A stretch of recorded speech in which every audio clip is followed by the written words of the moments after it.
Before we get started in the next portion of the taking our eyes off the ball portion of the book and delving even deeper into political incorrectness, I wanted to kind of set the ground for the discussion.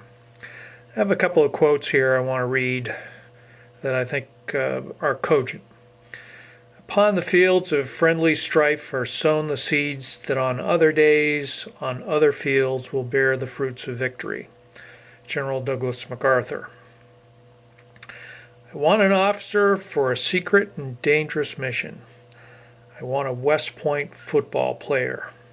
General George C. Marshall.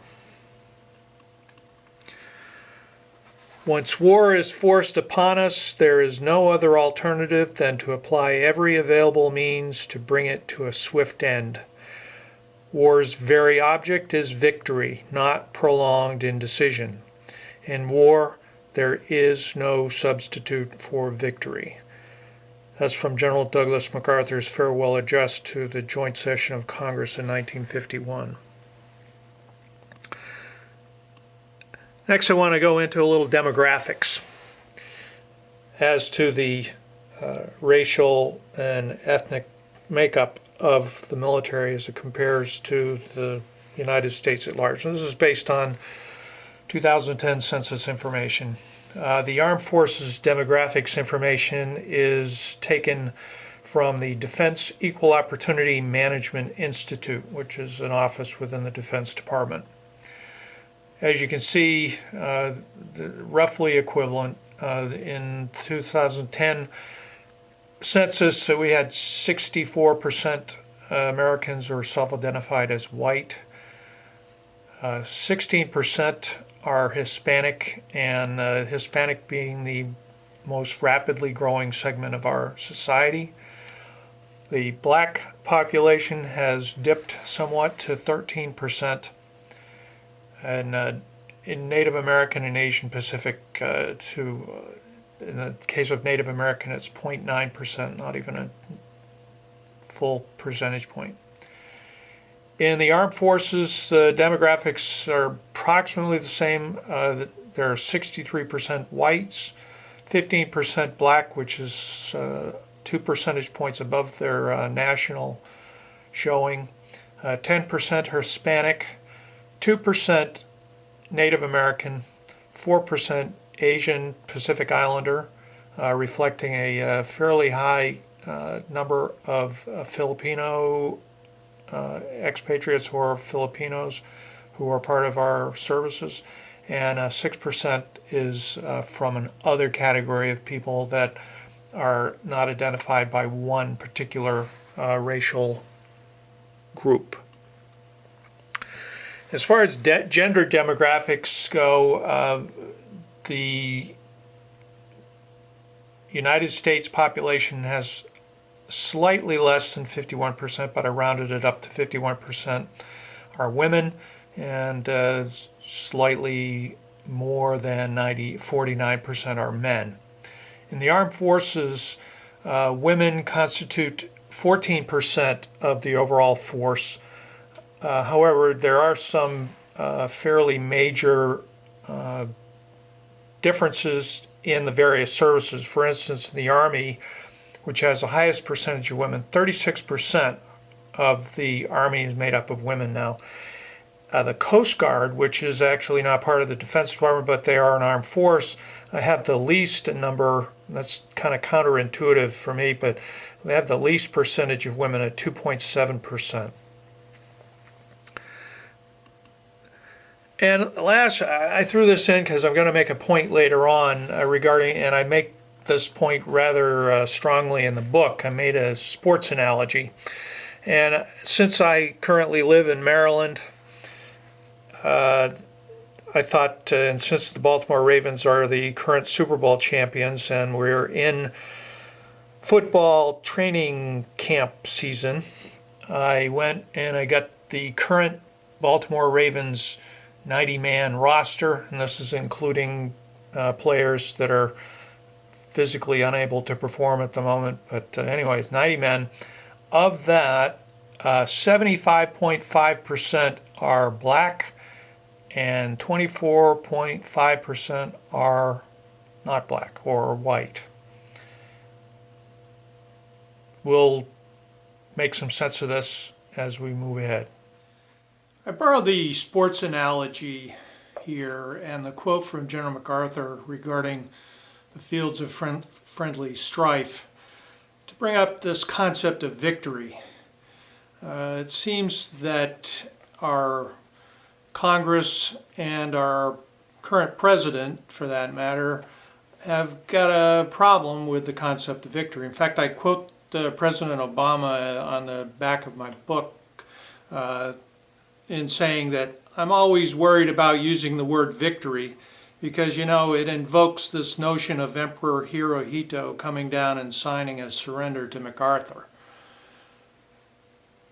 So, victory is an integral part of sports, and virtually everyone in our country is connected in some way to professional sports, either football, baseball, basketball, hockey, you name it, professional tennis, golf, whatever. There's a mass interest in professional sports, and the goal in professional sports is victory. And as you can see from the demographics I provided for the Baltimore Ravens, just as an example, and since we're entering football season right now as I speak, thought you might be interested. Roughly 70% of the NFL is made up of black athletes. 75.5% on the Baltimore Ravens. So you can see that there are two things at work here. One is the Baltimore Ravens, in their commitment to victory in football, have not felt a necessity to mirror the national demographics proportionally in their team. They also don't have any women on their team. And you'll find that is true of virtually every sport, and the American people seem to willingly accept it. I guarantee you that Baltimore Ravens fans are completely uninterested in the demographics of the team, and they're totally interested in whether the Ravens win or lose. So that's a major point, and I have a little trouble reconciling it with the fact that war and combat is essentially, to borrow Clausewitz's quote about war being an extension of politics by other means. War is, like General MacArthur said, is that strife on those fields that results in victory. And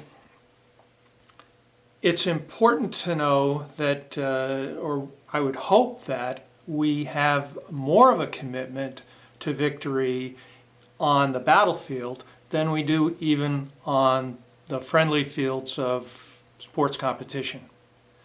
Because on the battlefield, we're not talking about scoring touchdowns or field goals, we're talking about people being killed, people dying for a cause, being ordered to go someplace to fight and to win and to kill people and break things. That's what an armed force is supposed to do. So what's happened? I'd like to, briefly go back.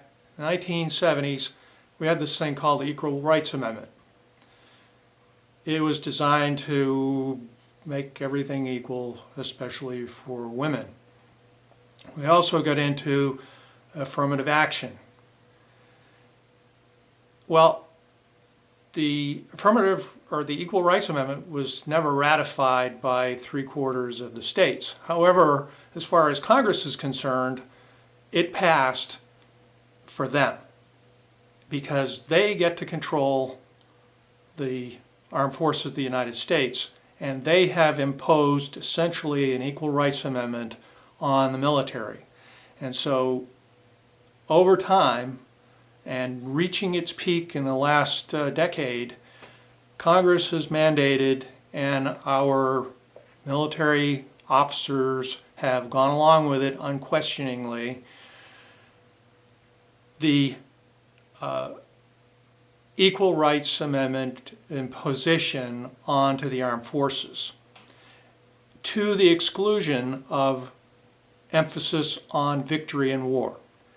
And as General MacArthur in his farewell address to Congress in 1951 was alluding to the Korean conflict, and he had essentially come freshly from World War II and the occupation of Japan following World War II, General MacArthur had a ringside seat as to the difference between this indecision and the total commitment to victory that he enjoyed during World War II.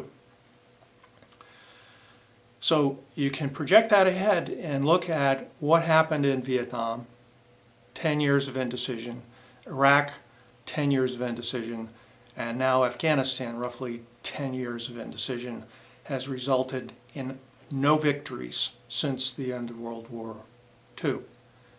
We have to ask, are we doing the right thing?